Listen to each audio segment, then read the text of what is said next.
white hair? No, I would not have recognized him if it was not for you being there. He looks the same. His hair is just white. He's got a... Yeah. I think he looks the same. I mean, I recognize him at the grocery store. Yeah, it was a very nice event yesterday. Yeah, it was beautiful. It was. I really liked all the photographs on the TV. Yeah. That was such a nice thing, wasn't it? Yeah, it was beautiful. Mom would have hated it, but you know, she would. I know, I bet she would have. Yeah, she was a don't worry about me. That was the last conversation I had with her, you know. Pete is coming tonight, correct? I believe so.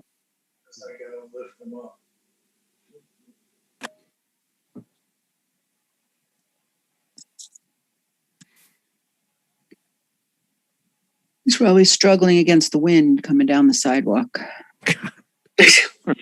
Yeah. That's what it felt like. Yeah. It's crazy. And it gets all the pollen blown around. Yeah. Mary Jane, were you at the NMCAN meeting? Yes. And I had the same problem with the internet the other day. And I missed, as I'm trying to take minutes, I'm cutting in and out. So it was kind of spotty for me. So I just wondered who's going to go to Drug Take Back tomorrow. Oh, Justin. Okay. Yep. Okay. Right. Yeah. Yeah. He's going to be there. Right. Hey, Mayor. Justin. Yeah, Justin, 10 to 2. I sent a note to Ivana just to make sure somebody was. Yeah.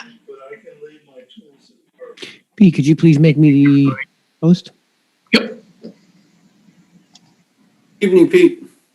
What's happening? We all are. Yeah, that's right. This is where it's happening, Chris. You're right. How sad is this? No, I didn't mean that, but here we are, Monday night. I know what you mean. It is sad. Monday night, we're sitting on a Zoom meeting. And happy to still be here and healthy. Yes, that's true. Very true. Very true. I thought about, we've been meeting by Zoom now for quite a while, and I was thinking this afternoon when I got home from the store, I didn't have to get in the car and go back out in the wind. That was a plus. Yeah, it's been nice in that respect. Yeah, there are some advantages. Yeah. So Pete, please tell me that this recovery committee is not going to go through the 200-page report page by page. I was going to read it, Stephanie. I hope so. You have to read it into the record, right? Katie, I hope you would, but the committee, I was thinking no. I think Jeremy's going to give the council an overview. All right, I'll just read a few of the chapters. I won't go through the whole thing, Steph. Yeah, wait till next meeting. Give us. Katie, nobody recites an account number like you do. Oh, isn't that the truth? You get those zeros down. The zeros, that's what counts. Yep. That's what counts.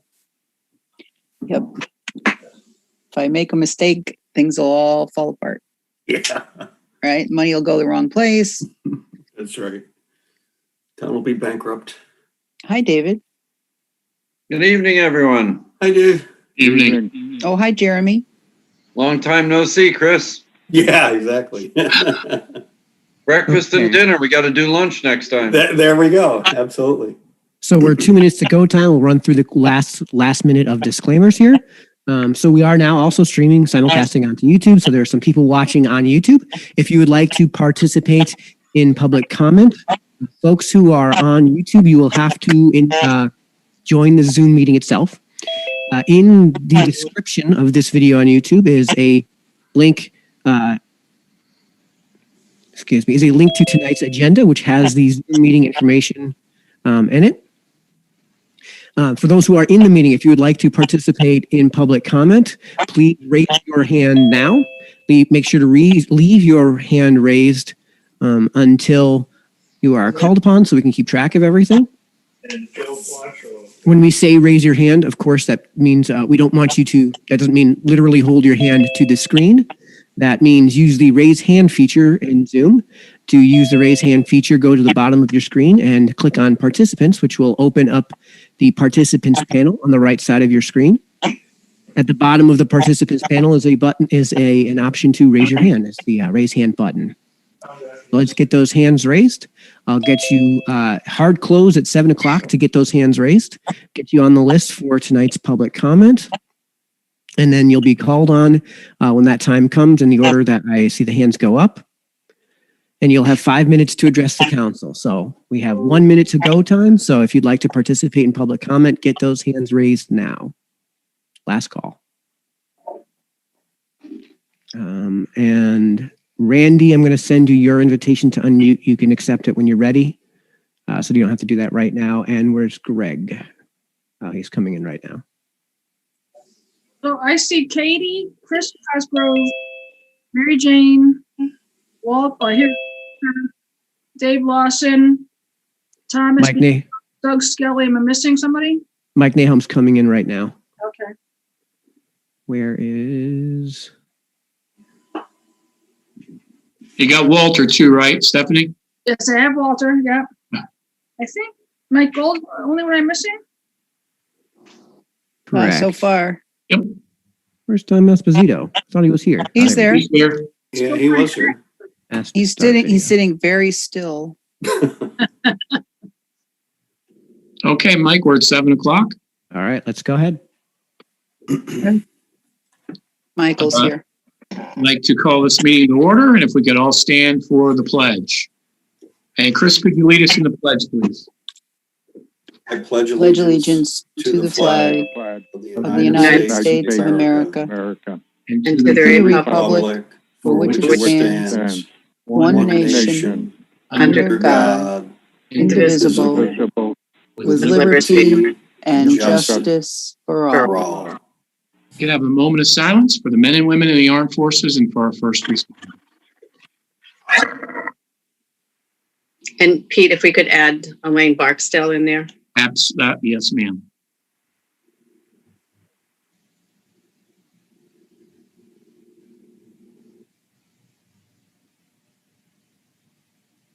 Thank you, and may her memory be eternal. Thank you.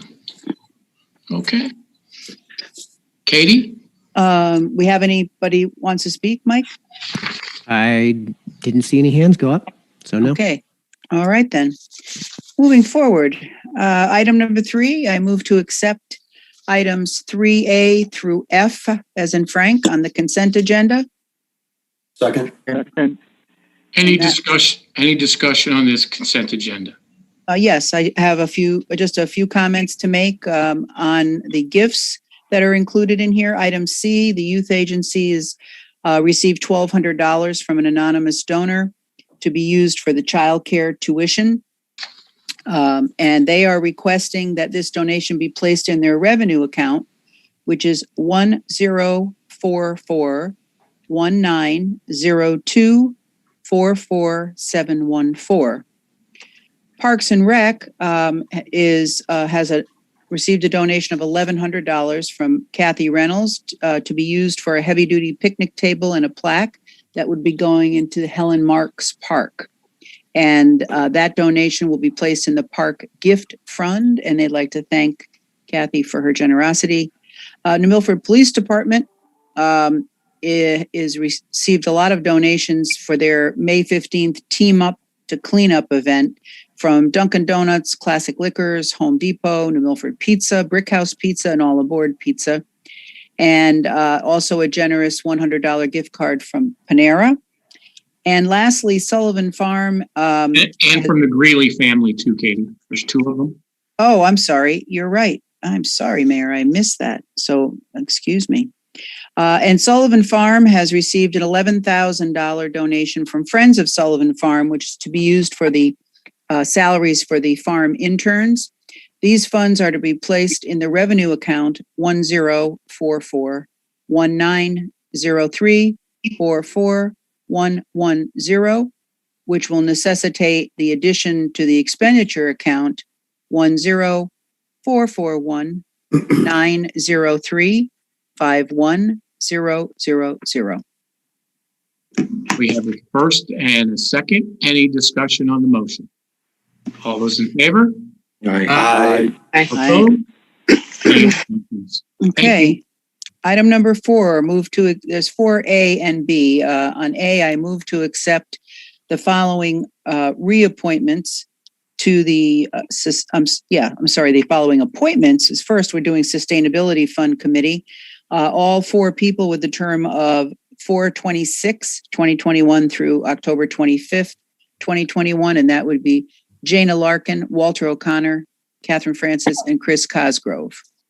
Second. Can we do them all together? Okay. Is that all right? Okay. Then we have the Riverfront Revitalization Committee. Appointment of everybody's term is the same, April 26, 2021 through January 31st, 2023. And that consists of... Katie, there's some that are 2022 as well. They are? Yeah. Well, I guess I should put my glasses on tonight, Pete. Sorry. They're right in the middle of the 23s. Okay. Well, so the ones that are going to go to the 23rd, 2023 would be Leba Furman, Christopher Gardner, Lisa Hita, Brian Kosari is one of the alternates. Then the term of April 26, 2021 through January 31st of 2022 would be for Diane Clafe, Richard Jeepel, Frank Wargo, John Rosa, who is an alternate, and Tara Ewers.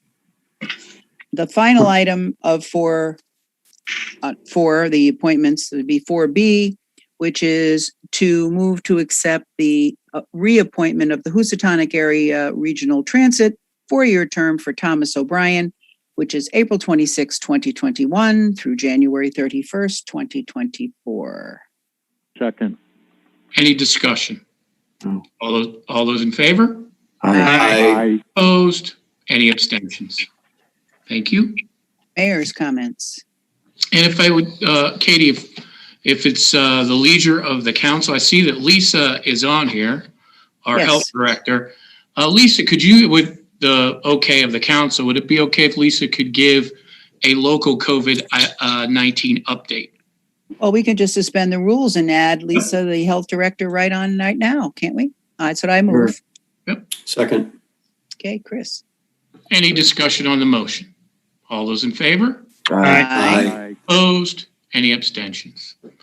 Lisa, could you give the council a brief update on our COVID response locally?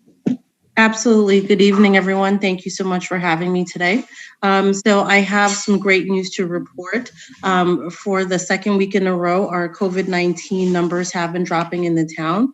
It would appear that those 3 outbreaks that we saw that really started at the end of March going into early April, the secondary and tertiary cases from that have started to peter off, and we're falling back to our baseline normal community transmission. So that's really good news there. In addition to that, we're seeing really high vaccination rates inside of New Milford. So to give you an idea of what that looks like, so for residents that are 65 and older, the state is reporting that we have greater than 100% vaccination rate. And what that really refers to, how do you get better than 100%? We have more residents vaccinated than our 2019 population totals, and that's why it equals more than 100%. For individuals between 45 and 64, we're at 68% have initiated their vaccination. And for those that are between 15 and 44, we're at almost 37% have received at least their first dose of one of the vaccine products. So that's really great news all around there. So we're seeing, like I said, really high vaccination rates. Our clinic has moved to, in addition to doing scheduled appointments, we're also doing walk-in appointments on Tuesdays and Wednesdays from 4 to 6, as well as we have 2 clinics in May that are on Saturdays, and we'll be doing walk-ins of those as well at 7:30 till 10:30 in the morning. So that's really exciting for us that we're able to offer that as an additional option to everyone in the community. Lastly, I'd also like to just point out, when we were going through the preliminary data and looking at the totals of folks that were vaccinated in New Milford. Almost just over 40% of people who were vaccinated at the town's community clinic at John Pettibone. So that's quite an achievement for the town. So I just wanted to highlight that because all of the volunteers that have put their time and energy into that, that's just a testament to their dedication that we have such high vaccination rates in the town. Thank you. Thank you, Lisa. Any questions for Lisa? Okay. Next is mayor comments. Correct, Katie? Yes, sir. Okay.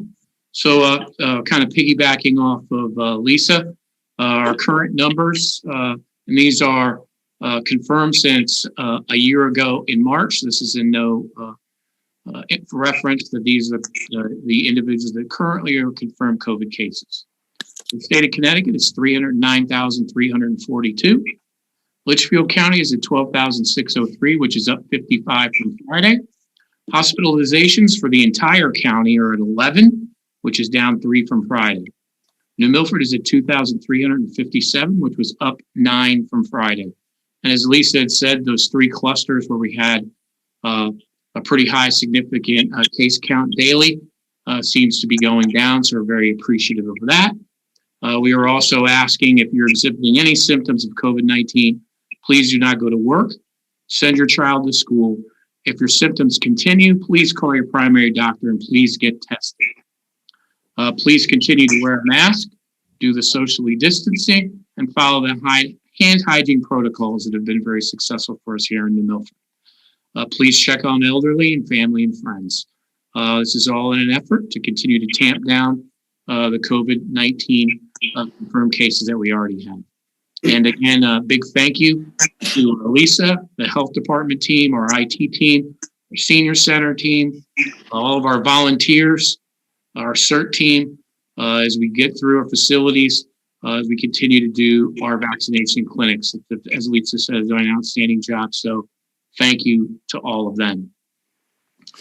Concerning the sector rules that Governor Lamont will be looking to change in May 1st. Currently, the curfews for restaurants and entertainment venues, recreation venues, will be moved back to 1 hour, which will be 12 a.m. midnight. Bars that do not serve food can open for service outdoor only. Food is still required when serving alcohol indoors. The 8-person per table limit will be lifted outdoor only. The limit remains in effect for indoor dining. Then effective on May 19th, all remaining business restrictions will end. Indoor masks will continue. And then the Connecticut Department of Public Health will issue recommendations for indoor and large outdoor events. And we'll have more information as we get through with that. With Governor Lamont's May 19th anticipated removal of almost all except for the mask prohibitions, we're pleased to announce that we will be holding our Memorial Day parade, and we will also be doing our 4th of July fireworks will be on the 3rd, that evening of the 3rd. We will have a rain date, which I believe is the Saturday in November, right after Thanksgiving to start the holiday. In fact, we do have to have a rain date, and we'll have more information as we get closer to the dates. Updates, library construction continues. The steel fabrication, for those that have seen it, or most of it is in place, and they're putting metal sheets down on the soon-to-be second floor, and also the slab is to be poured early or the middle of this week, just depending on the weather. Roofs, our roads.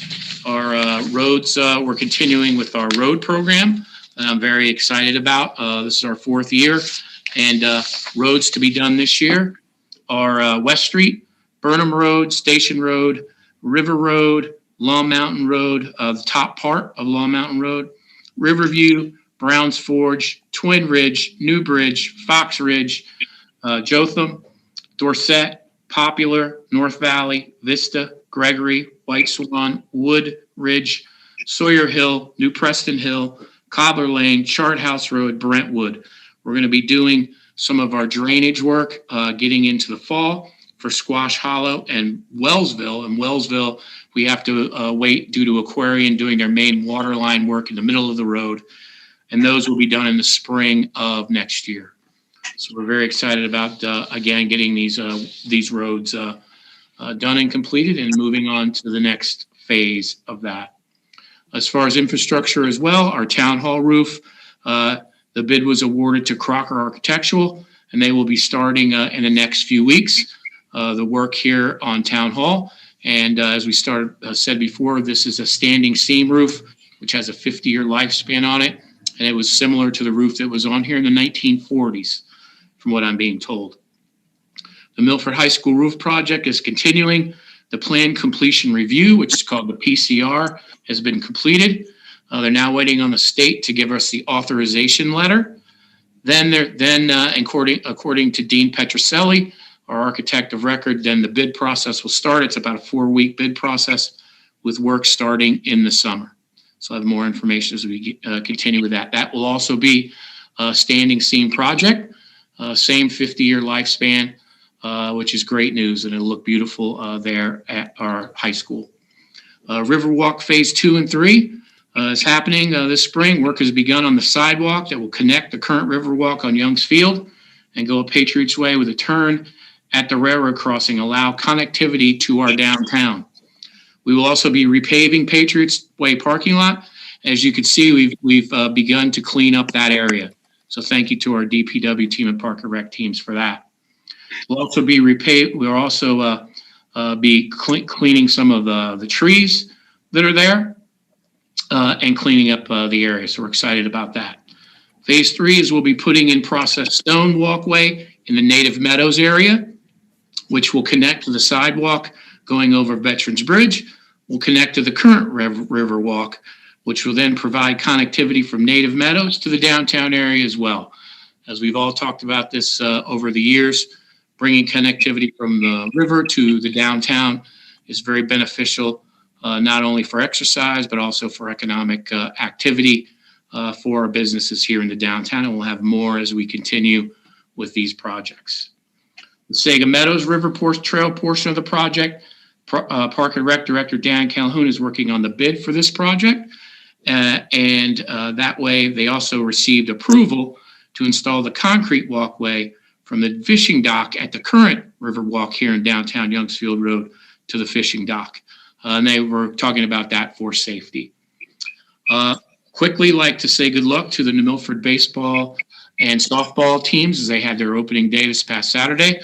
I'd like to thank them for allowing myself and Representative Buckbeat to be there. And that was great to see all the young kids out there playing baseball and softball. So that's great.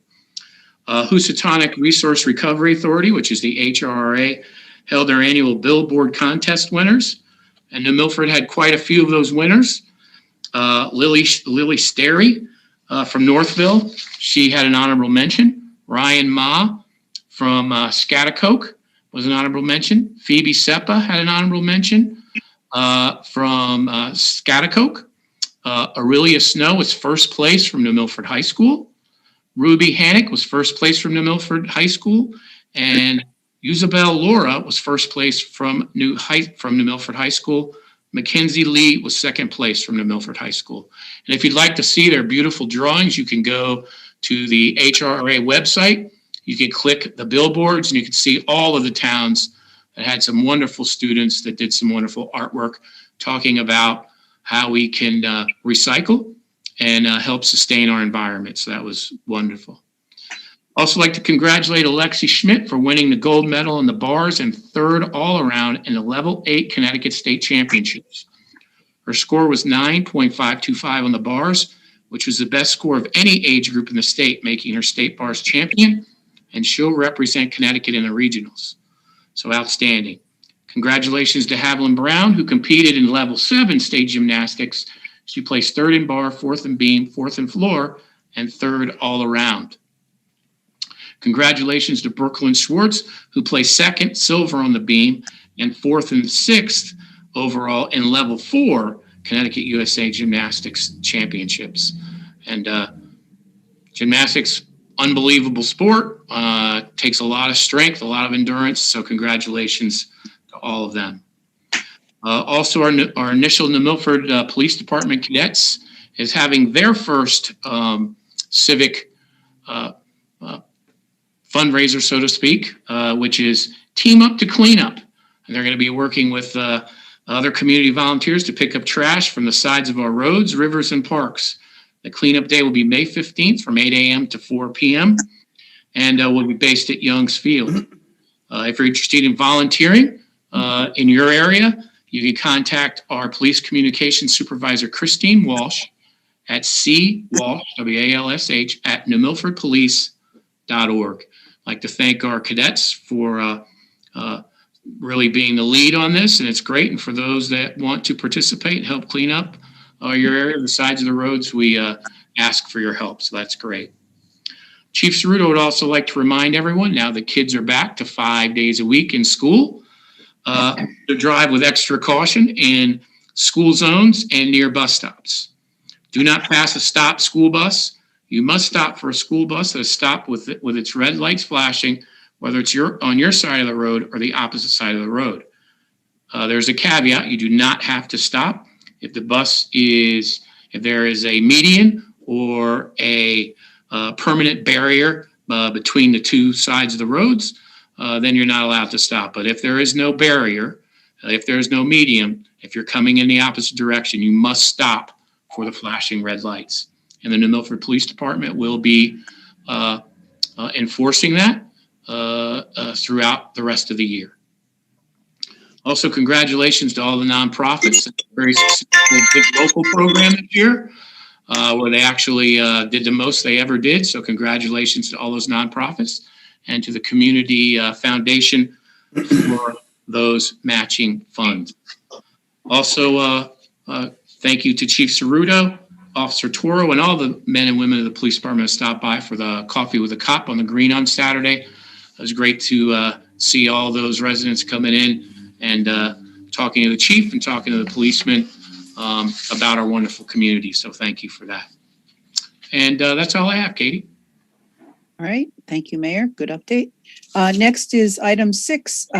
Dr. Levin is going to give us an update on the long-term recovery committee and report. Do you want me to do the long-term report, or do you want to do the COVID first, Jeremy? Oh, I thought you were going to do them together.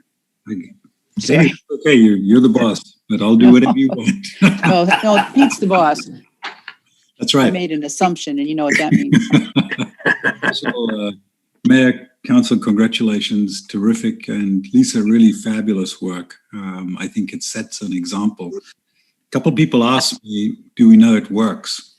And we all know that you get immune, but the reality is we have a live experiment that shows that doing vaccination really works. And that live experiment contrasts 2 different countries. One, Israel, the second, India. And in one case, we've seen in Israel, after really protracted work, there have been no deaths this week. And they're up at 80% vaccination. They'll get to 100%. This is a real live examination, 8 million people, and it works. On the other hand, you have the tragedy unfolding in India, where they just simply haven't had the stores to do this. And so the president just let a number of different components go to India and also vaccines. But just for everybody's points, those are vaccines from AstraZeneca. They were not vaccines. They're not the... sorry, somebody's talking and I don't know if you can hear me, but the vaccine... Back feed from someone? Someone has back feed or somebody needs to be muted? Yep, somebody's got their mic open. So just to capitalize a couple of questions on what the president and what the United States has sent. The United States has sent the AstraZeneca vaccine. They were pre-positioned here, about 60 million doses, and then some components so that they can synthesize the same type of vaccine out there. We did not send the Moderna or the Pfizer vaccines, which are still rolling out here. So we have 2 contrasts. So we know that what Lisa and the town, you council and mayor, you're doing here is going to have an impact. Doesn't mean we let our guard down, but nevertheless, it is going to have an impact, and we're seeing it. Second point, important to note, J&J vaccine came back online today. There's some myths out there about it's being harmful. There are 15 cases of women under the age of 50 years old who had blood clots, and that's out of 8 million vaccinations. It's very rare. And the bottom line is it's the CDC and the FDA are confident that if people are warned about, for example, swelling of the legs, shortness of breath, headaches, they should go to their doctor, but it's going to be 15. That is the rate, 15 out of 8 million. It's really small. So good news there is that with J&J's vaccine coming out, the United States is really steamrolling ahead. I would say there are portions of the country where it's just not going to do, they're not going to take it. And to the extent that everyone listening here is able or has a relative in those areas, I would strongly urge them to do what is happening in New Milford, which is a concerted effort to vaccinate everybody, because it does work. So that's the direct COVID report. I have one last item, just so that everybody should know. There has been, because of the COVID outbreak, a lot of people have decided not to take other vaccines. And this is pretty dramatic. Over the last 2 days, an organization called Avalir came out, having studied, and I'll circulate this, Mayor, if it's helpful to anybody, all the insurance claims for vaccine services from 2019 through the end of last year. We've seen a 41 to 53% drop in teen and adult immunizations from March through to August. This is staggering. This means that things like really things that prevent flu, hepatitis A, B, human papillomavirus, meningococcal, pneumococcal disease, chickenpox, shingles, tetanus, diphtheria, pertussis, measles, mumps, rubella, and Haemophilus influenza, they're all way down. And the last thing we need to do, having battled our way through the fight that we've just had with COVID, and we look like we're going to win that, having battled our way through that, we don't want to see these things start cropping their heads up, because they will do once herd immunity goes down.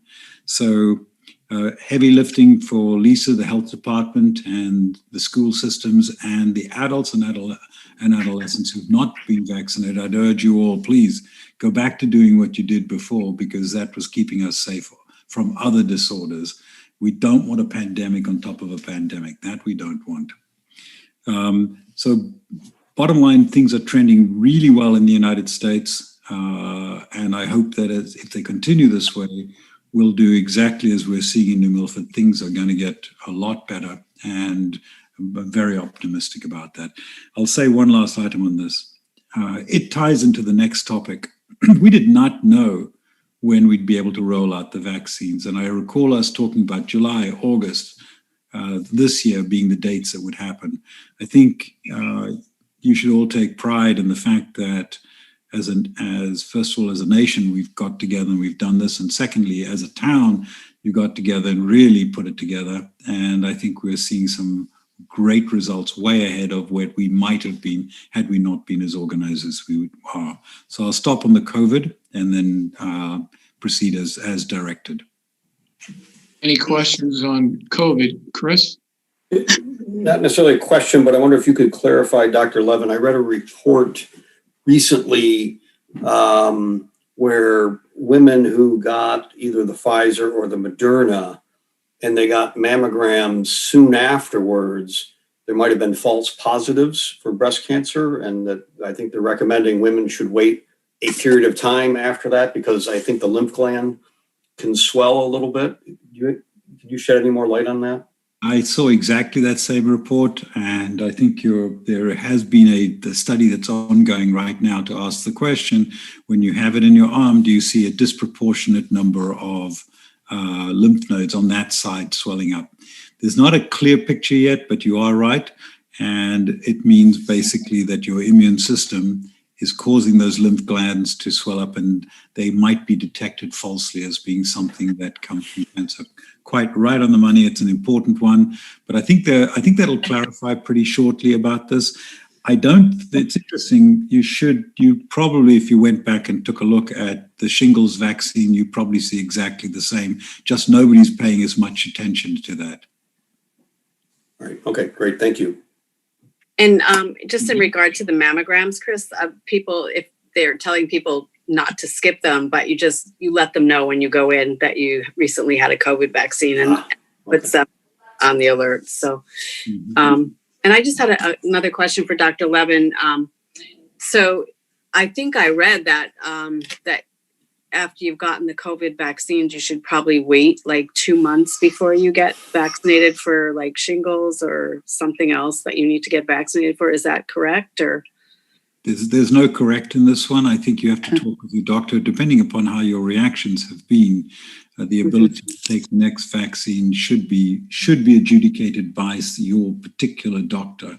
Some people have tremendously strong reactions to some of these, and therefore some of either, whether it be Pfizer or Moderna, and then simply need to calm the immune system down before they go in for the next one.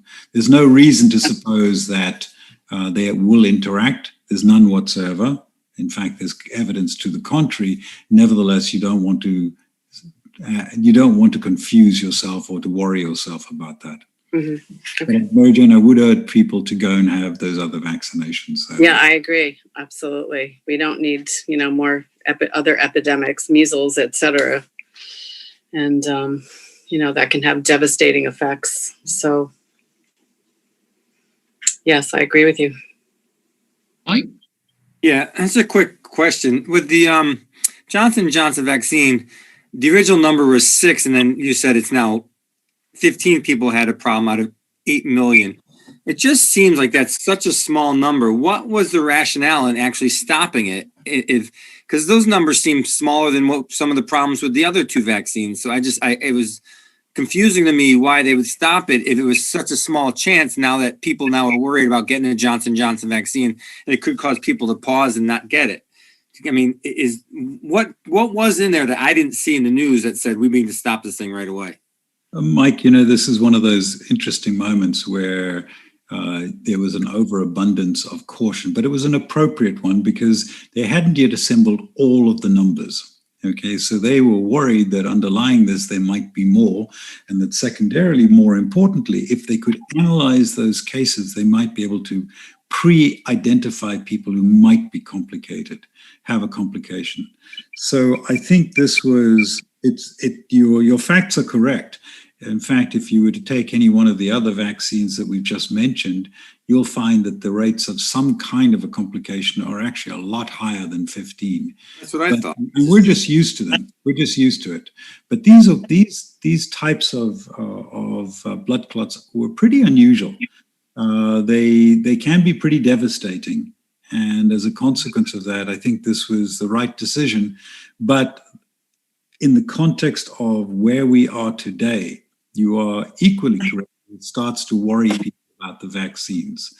And I think we have to do a lot of education now to backpedal on that the risks are really low of anything happening, and that if you can identify early on the symptoms, swelling of the legs, shortness of breath, in that very tiny fraction, the 15 out of 8 million, you can do something about it. The other aspect to it is that they discovered that if you give heparin, it's the wrong thing to do. Heparin, by the way, everybody, is what you use generally to dissolve clots. And what they discovered is by giving heparin, you actually worsen it. So they were able to, the reason for the stoppage was you can now perhaps more clearly advise physicians that if you see it, then you need to take the following steps to treat it. And that's been helpful, Mike. Plus, I just to interject a little bit, it gives, it's been primarily women that have been affected by the clots. And because it's that age population of women that are on birth control pills, and your chances are like 1 out of 1,000 of having a pulmonary embolus or a blood clot from birth control pills as it is. But Are they, is it women that are on birth control and, get the J&J vaccine? Are they going to be in a higher risk bracket? So the bottom line is, just like you said before, Dr. Levin, it's an individual choice, and you need to talk to your physician to, determine what your risk factors really are. So.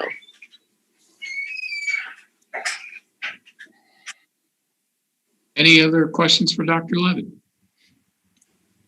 Okay. Next, Katie, we're going to move to Long-Term Recovery Committee. Dr. Levin, the chairman, is going to give us an update, overview, words. Well, thank you. And just to reassure everybody, I promise not to read all 200 pages of it. However, I would like to say, first of all, my thanks to the mayor and the council. In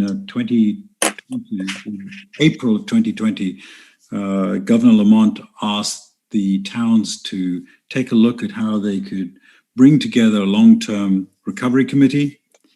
The mayor wisely said, look, we don't know when we're going to have vaccines, so the whole world could change. Let's wait a while until we're not going to kick this off immediately. We'll just identify the people, alert them that we may need them, and we'll bring them together when we have a real visibility of when the vaccine's going to come in, so that this report then can hit the desk of the council and be much more meaningful in the context of us actually having some ability to look forward now with some idea of what could open up, how it could open up. And so I think that was a wise decision. We kicked off in December, and when I say we, I say it was a group of 17 people, and forgive me, these I will call out because it was really a contribution of a significant number of people, both from the town and from residents, including from social services, the New Milford Police Department, the Economic Development Department, Chamber of Commerce, Health Department, the donations, the permitting and land use, senior services, and COED and CERT. We also had then residents, Dana Becerra, Eli Noam, Emily Harvey, Paul Murphy, and then from we also had Mike Noam, and from the New Milford Hospital we had Dr. Kabasian, and from the Board of Ed we had Alicia DeCopo. First of all, that was the core team. However, we could do pretty much nothing without the help of Eli Noam bringing together students from the Western Connecticut State University, Alvin Josie and Lutzak. You're going to be mad at me now, Lutzak. I'm sorry. Luke Zabriskie. You'll have the pronunciation. I apologize immediately. And then holding us all together was Corinne Rigdon. So this was a comprehensive group. We worked together consistently from December.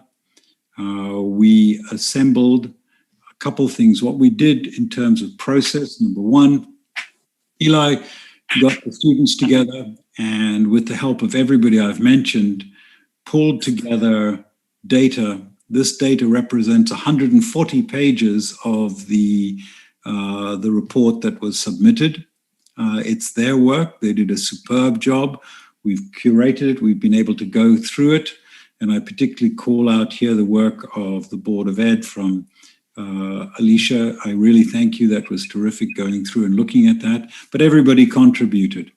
The structure of the report was pulled together by Emily Harvey, who really worked day and night to produce a structure that we could all hang our ideas around. So as you read it, I would urge you please to acknowledge the fact that there is data in here which is designed effectively to provide a framework. What we're not trying to do here is to, we did this so that we could present on behalf of, and the council could present on behalf of the town, a document that the state and that did request. The information is as factual as we could provide and is available and will be made available to you. There are recommendations for some, but not all areas. We didn't try and do that. We tried to provide at least ideas and then a framework. Obviously, the council would decide how best to use it and or to implement whatever it would they wish to. Our goal here was to provide you, the council, the best possible framework that you could think through and the best possible data. And essentially, at the end of the day, as you look at this, what we will do is this being provided to the state with the intent to secure support and funding. My goal is not to debate the details. Obviously, I hope that you'll have a chance to read it and we'll be able to answer any questions for that. But let me take 2 minutes more, if that's okay, and try and just summarize some of the findings that we have that I think would be helpful to you. You'll note as you go through it, there's a table of contents. It does walk through every single aspect that could be helpful to you. That includes essentially the purpose of this, with the responsibilities, and essentially some sense of what the overview of New Milford is today, looking at the trends of the strengths, the weakness, the opportunities, and the threats that we saw. There's some we felt very strongly, and I want to thank the New Milford Police Department for this, because you lent us a great guy to work with us on this. It was terrific. We worked basically with the work of Ivana Butera from Social Services and Justin Colmer from the Police Department, and then, of course, Laura and a couple others. We really got a good view of what the short-term issues were. And so we felt it important that when you look at this, you'll see that we do mention a couple things about the short term. We don't spend much time on that, but we felt it was important that we bring that to the table as well. Ignoring short term would not have been wise. We also had the advantage of having at least one resident here, Mike Noam, who Mike was able to help us think through some of the things that were affecting small businesses. And Paul Murphy, what Paul's probably forgotten about the town, I'll never know, although I've only lived here 34 years and he knows it backwards. What we did, we used a principle, which was to look at a couple things that we thought were important. And the framework that we used essentially was to assume that there was local responsibility to resolve our problems, but we would collaborate and we'd expect support from the state. We wanted to create with the community, a social and economic environment which would be conducive to the development of business activity that was forward-looking. We really were looking forward. We weren't trying to solve for the immediate, but what was it forward? We wanted to think about how we could, based on what we anticipated coming from the feds and also perhaps from the states, how we could strengthen infrastructure and underpin a revival. We're really, all of us worked as a team with the one goal: how do we make New Milford really great? And in particular, the ideas were, for example, upgrades of communication networks and public transportation. We also wanted to think about how did we protect and enhance the central community assets that really make this town so attractive, particularly its environmental resources, and that we all love. And then we thought really carefully about how we would strengthen the learning and skills training environment that people that serve us, our kids and the businesses, and to create information tools for residents to connect to the public resources. And then I think the really important aspects here was to assist New Milford residents to stay here in their community by effectively creating affordable housing options for the elderly and those who've been hurt by the pandemic, and to provide for a net in the public and not-for-profit support that those matches need. And lastly, you do obviously need money to do this. So what we've made is lay out some recommendations on new revenue sources to accomplish these goals in cooperation with the state and the philanthropic sector. So we do have concrete recommendation, for example, related to the rail system, for affordable housing, upgrade high-speed data connection, and a number of expanding opportunities in hospitalities, but I won't go through them all. I just urge you please to read through this. This is a framework for the council to work with, to think through. There are things that perhaps will not surprise you, like protecting our environmental assets, agriculture, and essentially preparing for some of the changes in the economy that will be coming down the line as we see changes post-COVID unfolding. So based on what I really feel was I want to just say that based on what I feel is a determined effort by the mayor, the town council, and the local businesses, our churches have been terrific, the not-for-profit organizations and residents, the entire committee felt pretty firmly that this plan offers a pathway to the leaders of this town to a sustained economic recovery. And I think, frankly, we also felt that this might set an example for what Connecticut towns might accomplish when they work together like we all did. And you take responsibility, you define goals, and you collaborate, hopefully with the state to achieve them. So, Mayor, I'm happy to go through specific things if you'd like me to, but I think that's the 50,000-foot view at this stage. Thank you, Dr. Levin. And again, thank you to all the committee for such outstanding work, and for the council's edification. The document will be on our town website tomorrow morning, and has also been given already to the Connecticut Department of Homeland Security, and they are reviewing the document as we speak. Do we have any questions for Dr. Levin? I just have a comment.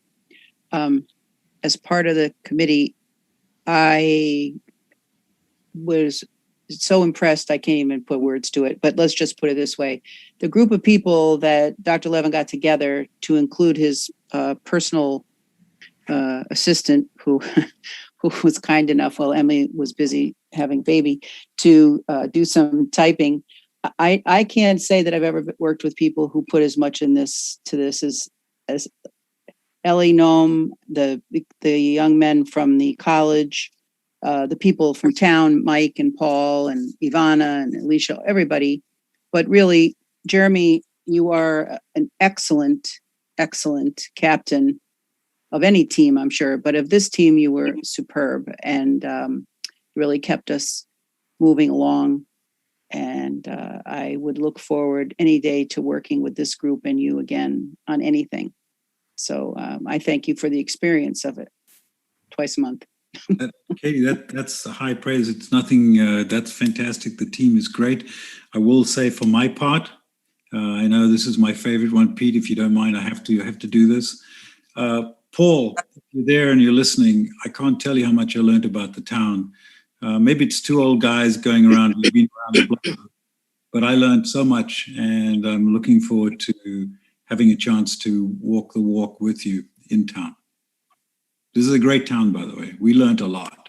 Yep. Best town in the USA, Dr. Levin. Chris? Yeah, so I'd like to thank everybody on the committee. Obviously, a lot of work, a lot of energy from a lot of talented people went into this. So I appreciate it. And I went through some of of course, I hit the executive overview quickly, and nothing really jumped out at me is shocking or out of sorts. So I guess just a couple questions on process here, because we also have a plan of conservation and development, a new one that is going through the approval route as well. Are we going to sort through the two documents to see if there's anything different or conflicting between the two? That's kind of one question. And I guess that's probably a question for you, Pete. So the POCD, there were some people that kind of were cross-pollinating both, so to speak. So there may be some of that in there, but I will ask our POCD chairman about that and get an answer for you. Okay. It looked because I was on POCD, so I didn't see anything that stuck out here that was different, but it's a very long document. Chris, the 2010 POCD was used for a lot of the data, and then things were updated as we could, because obviously the 2020 isn't out yet, but Right. yes, it was a collaborative document in the Okay. process. And then, so I guess the question, the process for this, once we fully digest it, do we as a council approve it and then it gets sent to a state agency? What? No, it actually goes to the state agency upon approval by the committee. Okay. But got it. it's already with Connecticut Homeland Security for their review. Okay, great. Thank you. And yeah, thanks again for everybody on the committee. Any other questions for Dr. Levin? Excellent. Thank you, Dr. Levin, again. Thank you. Thank you to Dr. the Levin. entire Dr. Levin. committee. And the committee. Outstanding work. Thank you. Real Ellie, pleasure. Dana, and Emily, you're on this call. If you're still listening, I can't even say how great you all are and what Yeah. you've done for this town. So thank you. Okay, so moving back to reality, item number 8, we come down from the high sphere of what we discussed there. I'd like to move to accept the amendment to Article 14, Sustainable Purchasing for the Town of New Milford Purchasing Policy. And Mike, could you unmute Valerie Douglas's? Did somebody second that? Not yet. Second. Walter just did, sorry. Yep, I didn't hear you, Walter. Okay. And Valerie Douglas is our purchasing authority agent, and she's done a phenomenal job when it comes to our updated purchasing policy. And Mike, were you able to unmute Valerie? I'm Yep. here. All right, Valerie. Hi. Thank you all very much for having me. I was asked a bit ago to help the town move forward from their current bronze designation in the Sustainable Connecticut program into the next phase. I believe is silver. So I have in doing the research and watching the videos that were provided, giving me an idea of where we were going and what we were really looking for. I did find another town that had a wonderful already done policy. I just tweaked it to kind of really fit New Milford. I don't know, did everybody get a copy of this? I'm not going over all of this, right? Yes. Yep. Okay. Nope. No, you don't have to. And of course, really what it kind of boils down to is the goal of this policy is to encourage and increase the use of environmentally friendly products and services. The town of New Milford, I am very proud to say, really does already have a lot of these items in place, and that is what we purchase.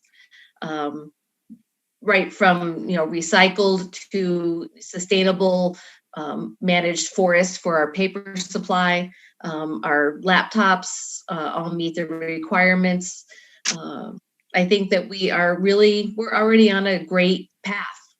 So it's just a matter of really getting this into our manual and really making it a formal policy.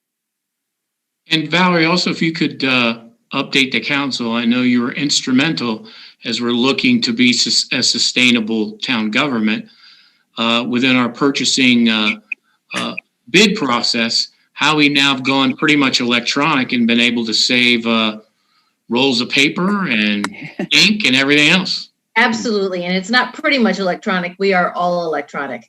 All bids that come in from other departments come to me electronically.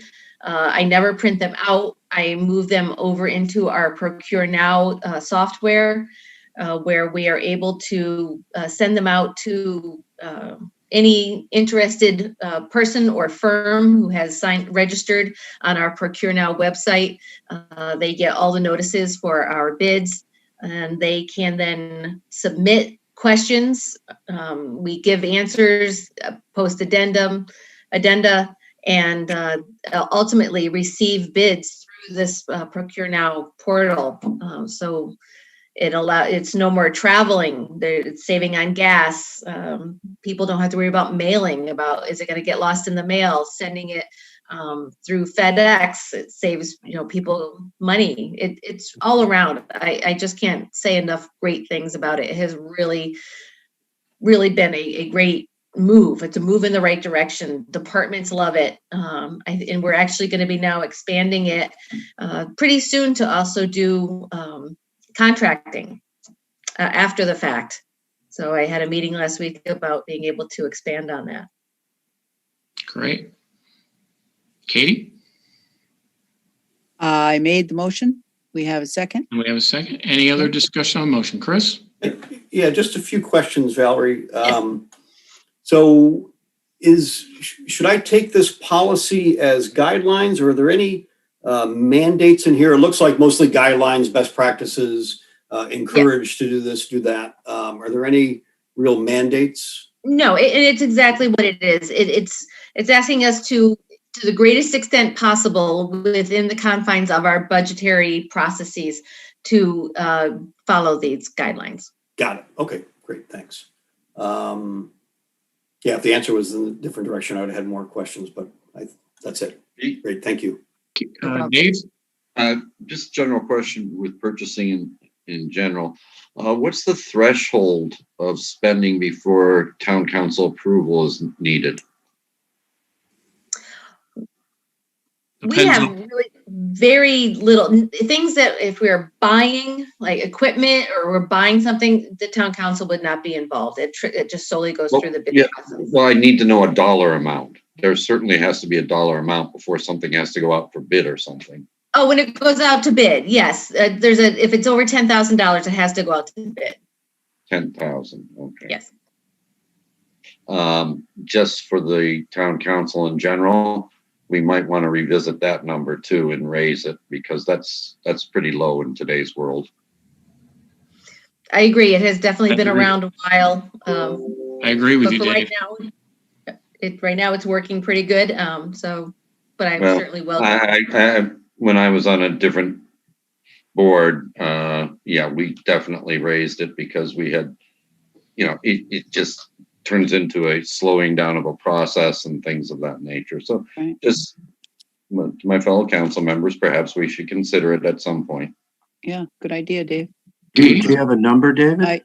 Yeah, I was gonna say it 20,000. Yeah, I mean, if we have some machinery things going wrong and things like that, it's quick. Certainly we'd be appraised of the purchases and things of that nature. But, it's things like that. So perhaps we can discuss it on a future agenda, Mayor? Yeah, I mean, just think of it like, let's look at it this way. What if it's something with the first responders and they have to wait a month for us to approve it? Again, radios and things like that. We need them now. Well, assuming that's all. Yep. I hear what you're saying, but I think I just heard Valerie say that the current system really isn't much of a problem. Well, that's her opinion, and I respect that. But well, Councilman, I'm sure this definitely can start a conversation. Yes. Put it on the agenda for a future. Please do. That's what we just said. Katie? I just want to make a comment. I spent a lot of time in my life doing these types of things for procurement, and Valerie, you have done a fantastic job, and I am so impressed by this whole process because it is now more efficient. Not only is it going to be greener to satisfy what we all want to do there, but it is also a lot time saving as well as tree saving and just more efficient. And I give Valerie a big pat on the back or brava or whatever for her ability to do this in other ways. This is just one big way we're seeing, but I think you are handling this extremely well, have been and will continue to do, I'm sure. Absolutely. So thank you. I have other things up my sleeve, so we're definitely moving good. forward. We're getting better. You can always get better. That's all I feel. So that's what it was. Good job, Valerie. Thank you. Thank you, Valerie. Thank you. So we have a motion and a second. Any other discussion? All those in favor? Aye. Aye. Opposed? Any abstentions? Thank you. Thank you, Valerie. Thank you. Thanks Thank again, you. Val. Thanks, Val. Item 9, like to move that we accept the 824 referral for this year's road project, which Mayor, I think you're going to talk about this with And yep, we have Jack You had Healy, a our slideshow? DPW director. Mike, can you unmic Jack Healy? Is there a second? Second. Okay. Do we Thanks, have, Stephanie. and this is for this year's roads projects. Do we have any discussion on it? Those are the roads that I listed. Am I correct, Jack? Yeah, those are the roads that we scheduled for this year. Yep. Anybody have any questions on the 824 referral? Nope, Yeah, let's keep it going. Yeah, Dave? this is being paid, this is all bonded, correct?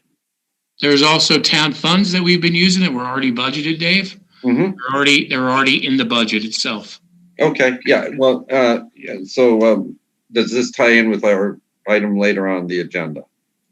Jack? It does, yes. Okay. So with the 10 million is what I'm referring to. Appropriate, the authorization, yep. Right. Correct. So how's all this working? Is this for ongoing projects, these projects, you know, how's this all being parceled out? So how the, then Jack, you can interrupt me if I'm incorrect, but part of these roads are being done with money that's already budgeted in this year's budget. Yeah, I remember the budget, yeah, yeah. What we're asking for later on in the meeting is for the ability per our 5-year capital plan that we all have to have the authorization. Doesn't mean we're going to spend it, but just the authorization. So if we can get to the roads that we need additional funding this year or next year, we already have the authorization to do so. Okay, for up to 10 million. Correct. And those would have to be issued, gosh, in July, wouldn't they? In July, yes. So we'll have a better picture of this by in a couple of months. We have a better picture by this probably within the next month. Am I correct, Jack? Yes. Even better. Thank you. Yes, sir. Any other discussion on the 824 referral? All those in favor? Aye. Aye. Opposed? Any abstentions? I'm going to recuse myself because my road's included in there. Gosh. Are you serious? Or are you kidding? We can take it out, Dave. No, thank you. I don't think my neighbors would be too happy with that. Yeah, I don't think you want to do that to the neighbors. Okay. Okay, so item 9B, like to, well, let's just discuss the action on the Mud Pond Road Bridge. I'm not sure what I would move Jack? to do. Jack? Okay. Yeah, we've started to put together, we're not started. We are putting together, we are working on a series of bridges that have been needing to be worked on. Applications have been approved in 2013 for the money from the state for these projects. We actually finished the design. We activated those again this year and finalized the design. We sent out the bids. We've gotten bids back for Gaylord and Mud Pond Road. Mud Pond Road needs to come before the town council because it's on a dirt road and therefore, and it's also scenic. So I talked with the mayor, so we need to discuss that with the town council. Gaylord Road Bridge is not a scenic road, so if we were to when we proceed, we'll start with Gaylord and then follow up with Mud Pond. We're doing them sequentially. I don't know if the mayor sent you the copy of the prints of all of the bridges. Yeah. Okay, if you look at like the third or fourth sheet, you can see what it's going to look like. It's essentially, the bridge that's there now is in, I'm just going to say very bad condition. I'll leave it at that. The rails have been knocked off the side. There's no guide rails. We've got Jersey barriers there. The abutments are made out of out of stone. They are failing. There's iron beams underneath that are failing. The bridge needs to be redone. The engineering was completed. I think the pertinent parts is it's close to being the same size as today. It's a 2-lane bridge. It's 20 feet wide. The new proposed bridge is 20 feet wide. The rails they're going to pour this bridge in place, and they'll use a form liner. And so what will be the the side rails won't be rails. They'll be stone. They'll be concrete with using a form liner, and probably they'll have some dye in them, and it'll make it look like a natural stone bridge on the sides. It's a common way of doing bridges like this. And then on the exit side going up Mud Pond, there'll be a steel girder with a wood face guardrail going up there, trying to keep it, sort of like the nature of the area. The bids have come in. They are within what the estimates were. In fact, they're below what the estimates were. These bridges are funded 47.17% by the state. So we are within the monies that we have allocated for these bridges. In an ideal world, I'd like to have them both done just prior to November, December this year. I don't believe that will occur just by virtue of the timing. But we would like to proceed on the bridges, and Mud Pond needs to be brought before the town council, so we've done that. So I'd like to move that we authorize that you proceed with the project on the Mud Pond Road Bridge. Second. Any discussion on the motion? Chris? Jack, just what's the longevity of the new bridges? Oh, they're designed. Well, the ones that are there have been there for more than 50 years. These bridges should be there more than 50 years, Chris. But also, I'd like to say we are entering into, and I know we've talked about this in previous town council meetings.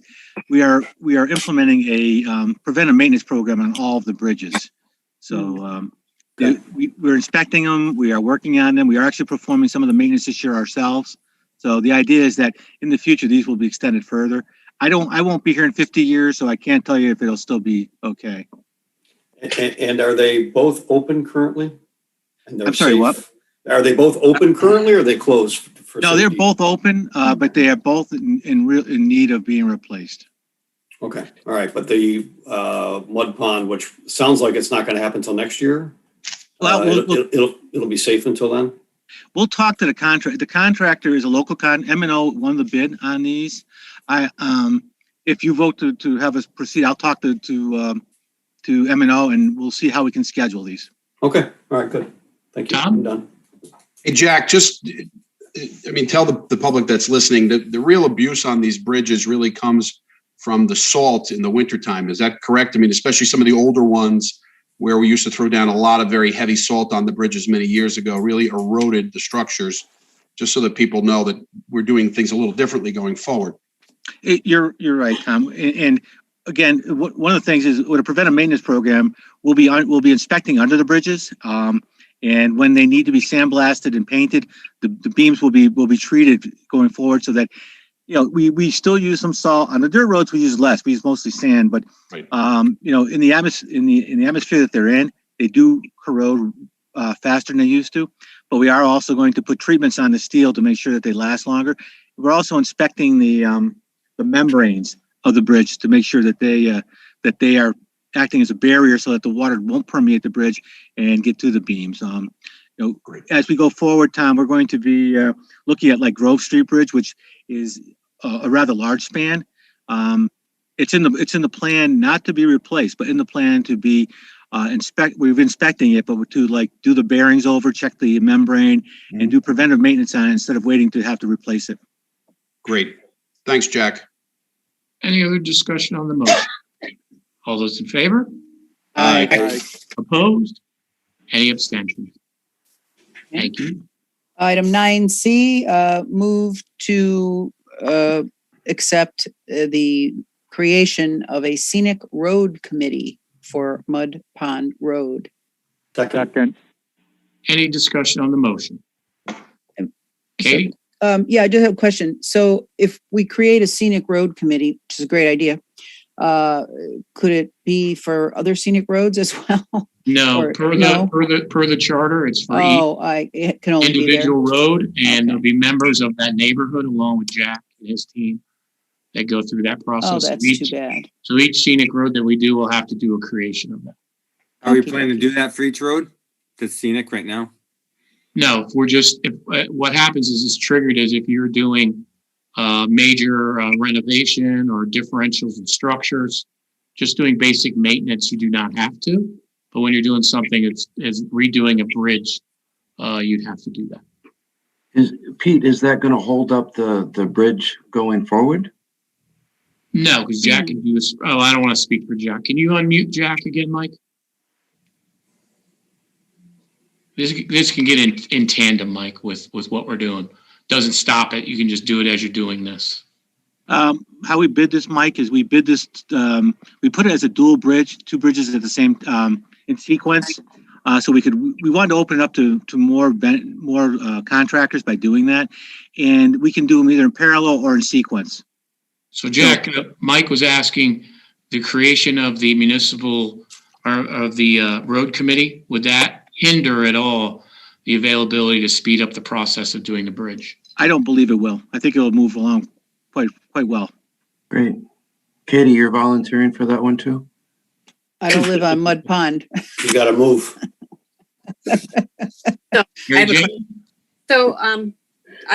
I think, Jack, you said that Mud Pond is 47% funded by the state. Yes.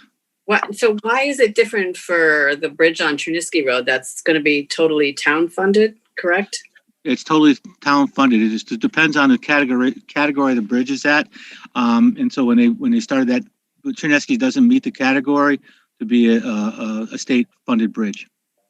So what's the category? Like, why would Mud Pond meet it? Depends on the size. It depends on the size of the bridge. Okay. And if Truniski did fall into the state, then it would be subject to all of the state regulation size and engineering parameters. Okay. Can you cut me a piece of that? Any other discussion? All those in favor? Aye. Opposed? Any abstentions? Thank you. Thank you, Jack. Okay, item Thanks, Jack. 10. Thank you, Jack. Thanks, Jack. We have item 10, an update from our finance director, Greg Ospow, who I think is with us. Mike, can you unmute Greg? I don't see him here. Yep, he's there. Can you hear me? Good. Yep. Yes. Okay, great. Good evening, everyone. Do you have any slides you want to show, Greg? No, Oh, okay. not this go round. All right, this is the finance update for March. First of all, an update on the state budget process. The Appropriations and Finance Committee has met, and they have recommended a cut of approximately $188,000 out of the governor's proposed budget to the town in the category of ECS. This will bear watching as it moves through the full legislature for a vote. It's my understanding that Senator Minor and Representative Buckby have both been appraised of this situation. I'm unsure of the date the legislature votes on the budget. However, the legislative session does end June 9th. Expenditures and revenues.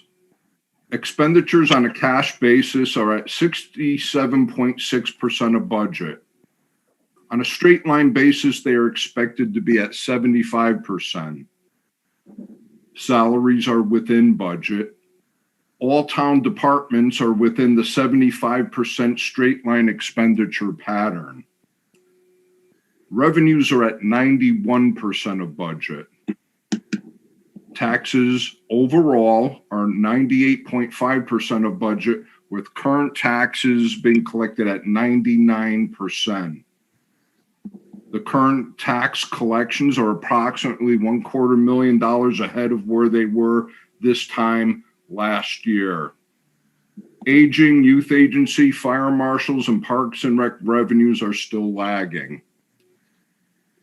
Overall, on a cash basis, expenditures total $70,722,112.83, and revenues total $94,423,650.77, leaving the town with a positive cash flow of $23,701,537.76. $1,000,000.94. Questions? Pete? Dave? Yeah, would you mind forwarding this to us in, with your report in writing? Because you got a lot of numbers you're throwing out there, and I tried to write down as many as I could. Cool. And you make some good points that we need to watch, so. Yeah, I'll forward it to you. Okay, thank you. Any other questions for? Yeah, I just wanted to clarify with Greg, the ECS is still, it's a proposal by the governor, correct? That's the way I read it.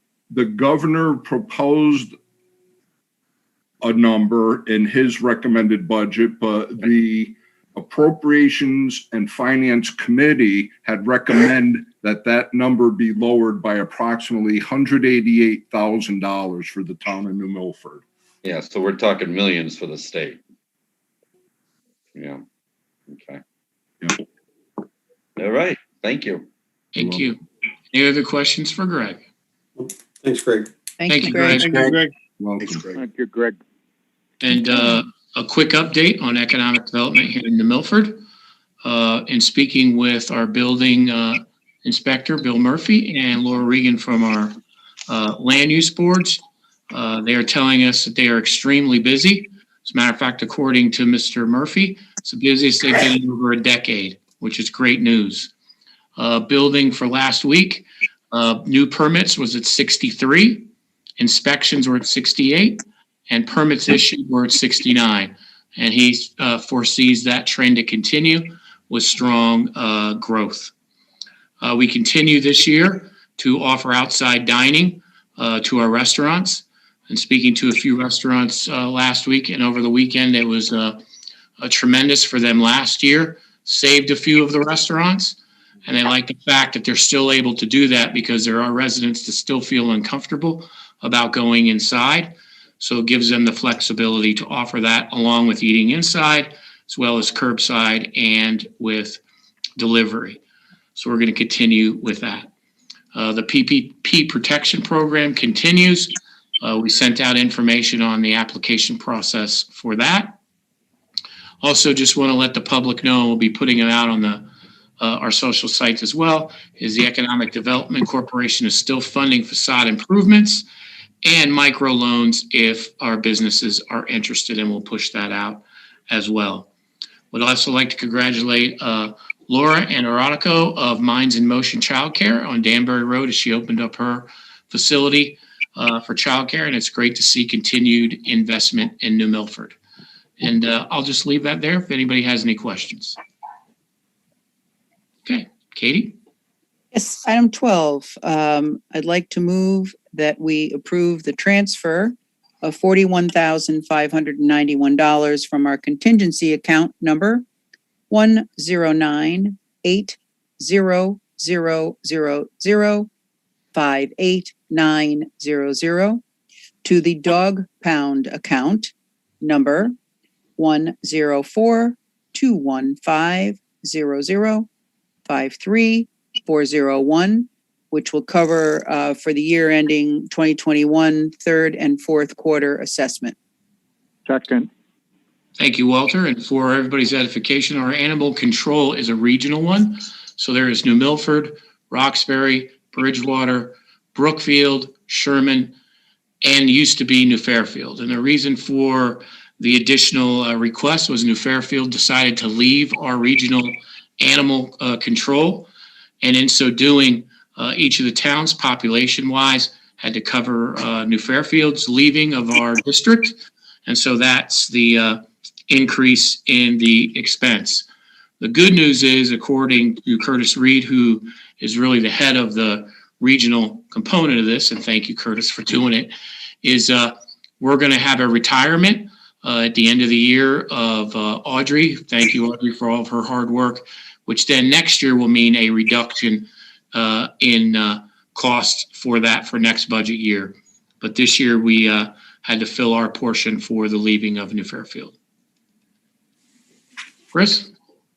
Pete, the reason New Fairfield left, I mean, is this a sign of things to come? Do we expect other towns departing, or Was that a So unique situation? they felt with the dog pound, so to speak, being in New Milford, and being over all the way at New Fairfield, they had a dog pound that they could refurbish and use, and they felt that there could be more ease of execution in that respect. And speaking to all of the other members of this, all continue to want to be in this regionalization.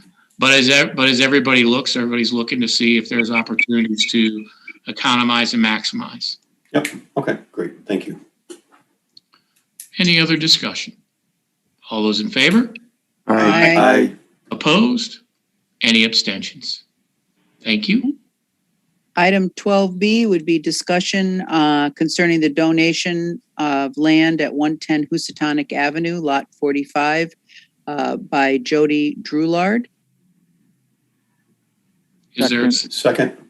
I wasn't, I didn't really make a motion. Sorry. Okay. No, that, well, second. it's discussion and then possible action. So I okay. didn't feel that a motion, would be required yet. If you'd Okay. like me to, Mayor, I'd be happy to, but. I'll make the motion to approve it. Second. Second. To approve the donation? Yes. Pete, can you just go over it one more time about where this is and what the town liability is? So Mike, in the packet that was sent to you, had all the material. So it's on Youngsfield Road. It's right where the house that unfortunately had the fire, the multifamily that has now been redone. It looks beautiful. It's right next to there. Yep. And that property that's right there, that riverfront property, had been offered for a donation to the town. I believe it's $1,700 in taxes annually. And if you had any other questions. Do you see any downside by accepting the donation? I mean, there is conjecture here about the availability of responsibility for the riverfront itself and for any kind of material that may be in there. The only thing that we received was from an environmental engineer that, in his belief, that the property was clean. Katie? I just want to remind the council members who probably might not have been on the council when this came up in the past, is that we did have very long, extensive discussions, and we were supplied with a letter from, as Pete said, an environmental engineer that it was okay. But the main trouble spot, if you will, is that this is right downriver from the brass mill, which we know is highly contaminated by various things.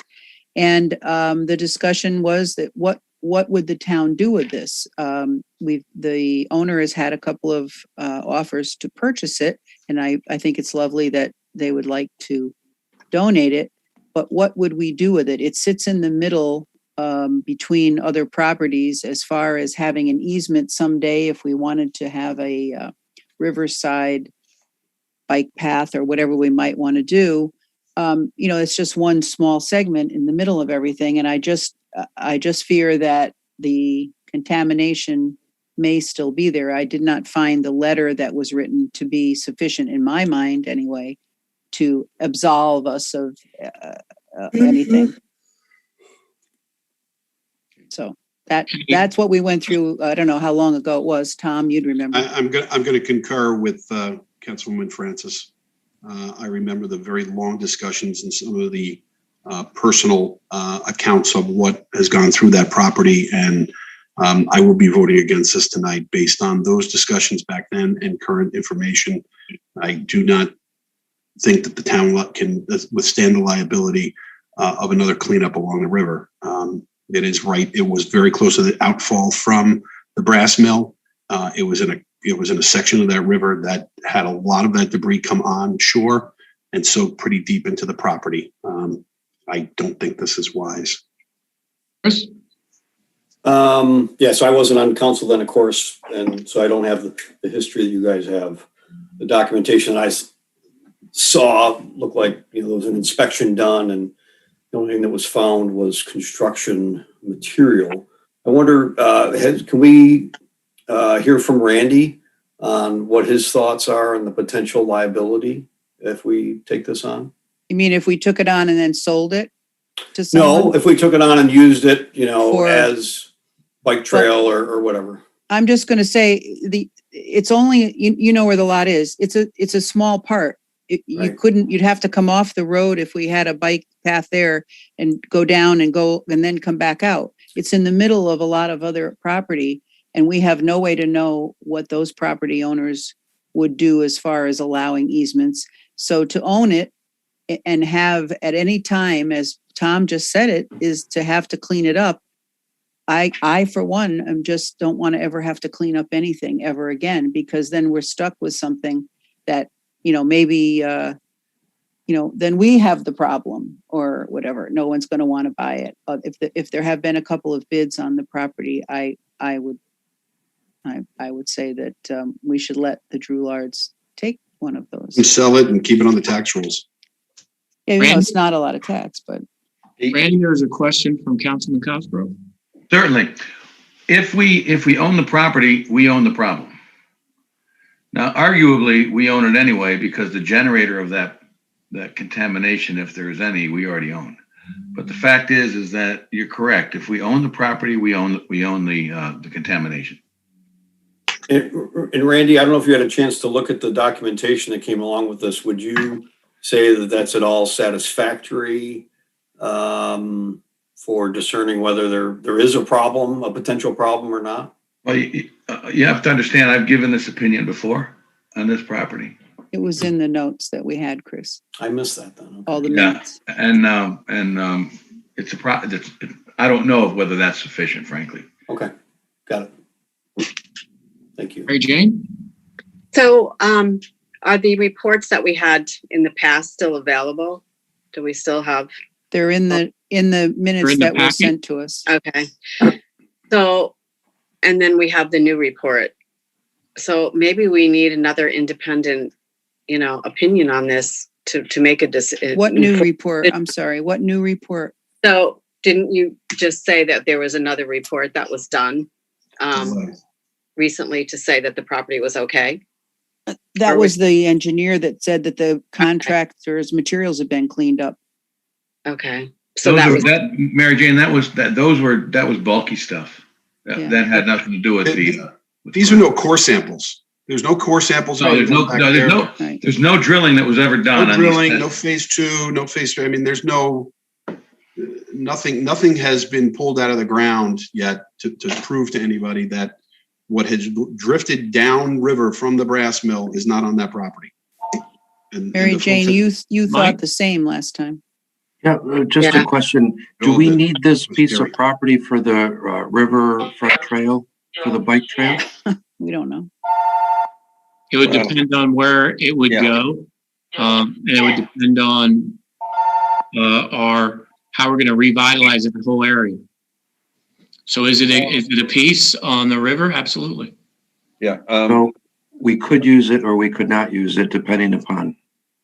Yeah, it lies, it's close to actually the last report we just had for the revitalization is all in that area as well. Certainly the bike trail definitely goes through there. My question is with people's concerns on contamination, whether there is or isn't, I thought that was part of the GE settlement, the cleanup. Randy? No, the GE settlement had to do with the river bed under the water. It doesn't have to do with anything that might have come out or flowed there from Century Brass, first of all. Well, Secondly, how would we know where it came from, I guess is my question. Well, wherever if it's the material that matches what came out of Century Brass, then that would be a trace back. And that's how we just went through that in the litigation ad nauseum. But the fact is that the GE contamination, as the reports that I've read, both from Trout Unlimited and from Yeah, from it's Pittsfield, unlimited. Yeah. Yeah. is that it was within the aquatic base. Right. So that's what The that's what riverbed. yeah, the riverbed. And that's what affected the insects and the trout, the fish food. So the fact is that I don't know what happened on the ground, but the concern I have, just going back in the past, it's like deja vu. Yeah. That report that we received, the environmental report, was a phase 1. That's a physical. That's an observable, on the surface review, and it's what you see, and that's the concern that I have with it. Again, that's not my role in this, is to tell you whether or not I believe that's satisfactory, and I don't think it's in my client's best interest to say that it's satisfactory. Oh, well, there you go. Mike? Yeah, I mean, just for argument's sake, let's assume that the land doesn't have any problems.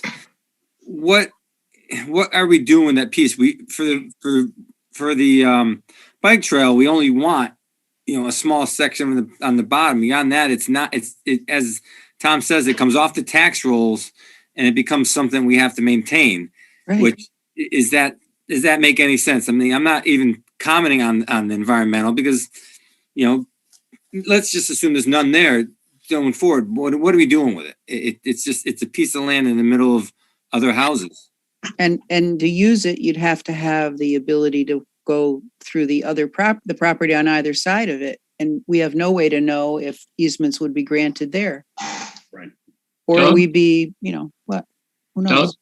Doug? I'm assuming this is a residential zone, correct? Yes, this is residential zone. All right, so it would have to be for residential use. So we're not in the real estate business as a town. Too many unknowns. I think it's time to vote on this and get it over with. So these people that have been waiting to sell this, regardless giving to us or selling it, so we can move on. I remember when it first came up and Tom and Katie, and we wanted to know 100%. And they're like, no, we know the surface. They go, well, we want to know what's underneath. And so I think we're just beating a dead horse. I think we should move on and vote for this, please. Dave? Actually, I was going to formalize what Doug just said and call the question. Okay.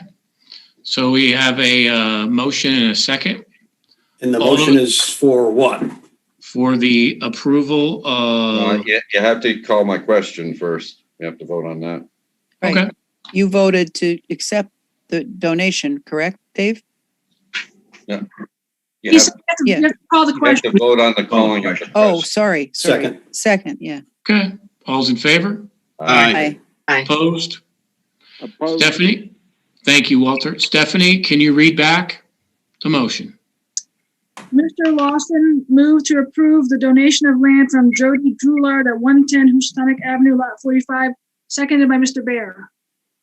Okay. All those in favor? Aye. All those opposed? Opposed. Nay. Opposed? Nay. Opposed. Any abstentions? And I'm abstaining because I really would like more information. Okay. Thank you, and I will let the Droulards know. Thank you. Mayor. Okay. Next. Item 12C,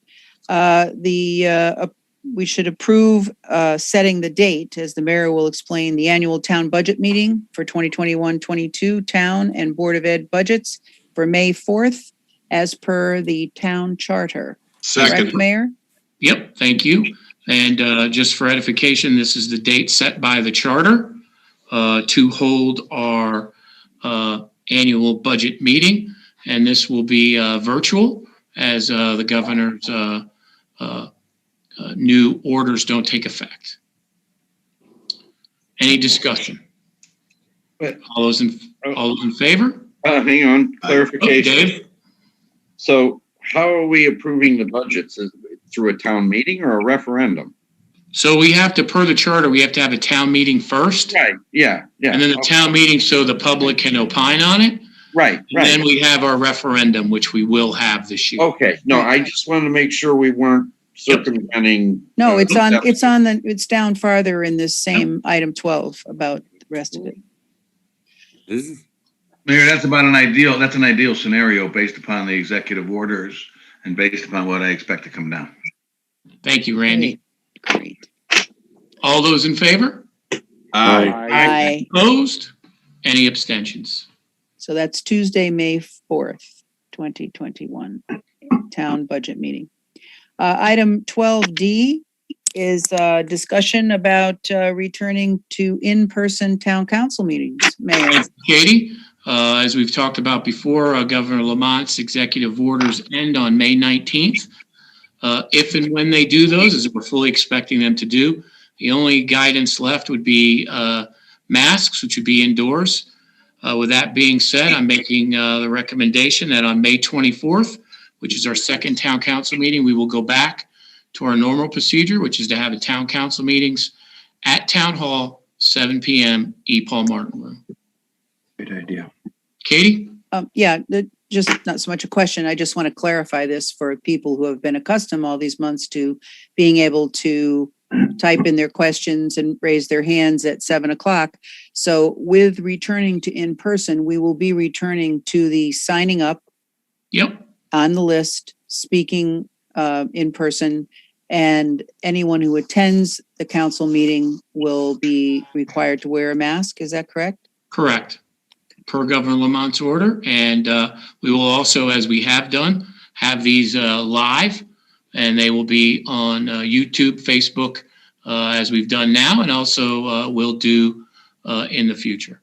And the closed caption will still be there, Yes. correct? Okay. So that would happen on the second meeting, the 24th of May, correct? Yes.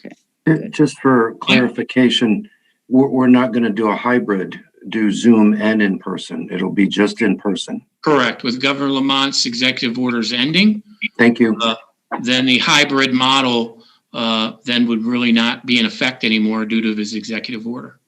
Unless there was some big change, right? Am I correct with that, Randy? Yes, unless the legislature authorizes this virtual meeting again, or a hybrid meeting, then it's going to expire that day. You see, what the talk is that the legislature is going to adopt that EO as a statute, but they haven't done that yet. So right now it expires. We go back to we don't have authority to do this anymore. Right. Well, why would we assume the legislature is going to do the job for the first time in over a year? I know. Very good question, Mike. Well, let's act as if. Yes, right. Did you just say that out loud? Yes, he did. Yes, he did. Luckily, they're not listening to us. Okay, so that's everybody's got that down. I just have a question here. So with the public, I encourage the public to come in person, but is it just going to be the fire capacity for people in there? Correct. Yeah. Just like it was before. Just like it was previous to COVID. Yeah, I know, but we still have a pretty severe disease out there. That's all. Yeah, I'm concerned about that too. Like if people are, packing the sides and, it's Per order of Lamont on May 19th, everything goes off. So exactly. I understand that. I totally understand. I'm just trying to bring up the point that I have no idea what the ventilation is like in that room. I suspect I think we open the windows, don't you? Open the window and turn on the fan. Sure. yeah, but we can't make up our own rules and our own, we can open the windows. That's perfectly fine. No, we can just follow. What is the capacity for the number of people? Mary Jane, I will double check with the fire marshal, but I believe it's 85 or 90 people somewhere around there. I still have not yet to understand, and we're all one group. And if I hear someone say, "Well, that's Board of Ed, we're town," why can't we be in the auditorium or in one of the schools and have more space for people to come? I agree. I do too. I think that's a great idea. That's something to entertain. Mike, I will ask the Board of Ed, see if they can do that. I will also bring back the findings and then also ask probably for, if they do say that, an appropriation from this body, because it will require, as Dave knows, it will require their facilities members to be there to man the facility. I think I just that's like an to say, excellent idea, Mike. Thank you. Right, but I just like to say, I know that, like Mary Jane, you mentioned when the people were lined up along the walls, but traditionally, historically, we meeting after meeting, we don't usually have an overflow crowd. There's been a few times, but I mean, most of the time we don't even fill all the seats. Not that I'm complaining. Right, but- that's true. But Yeah. on the off chance that, Right. I mean, I'm sure. I just hate to see us in the middle of the auditorium Yeah. with 10 people sitting there in front of us. It just it's a little Well, strange. it's an abundance of caution, and I think Yeah, that- it is. that's I think prudent Well, to do. good reason for all to be vaccinated, and then we don't. Right, I worry, agree. Right. But Right. should be vaccinated. Yeah. So we can. My Can we mayor move- can look into it. Can we move on, Do that. Mr. Mayor? Yeah, mayor can look into that. Absolutely. Our last item here is 12E, and I would like Were to. we gonna take a vote on this? We or got to was- vote on it, There- right? I didn't have it No. as something that was to be Okay. voted on. There's It's the not- governor. There's not a vote, it's just discussion. Right. Okay, thank you. Yeah, it was just discussion.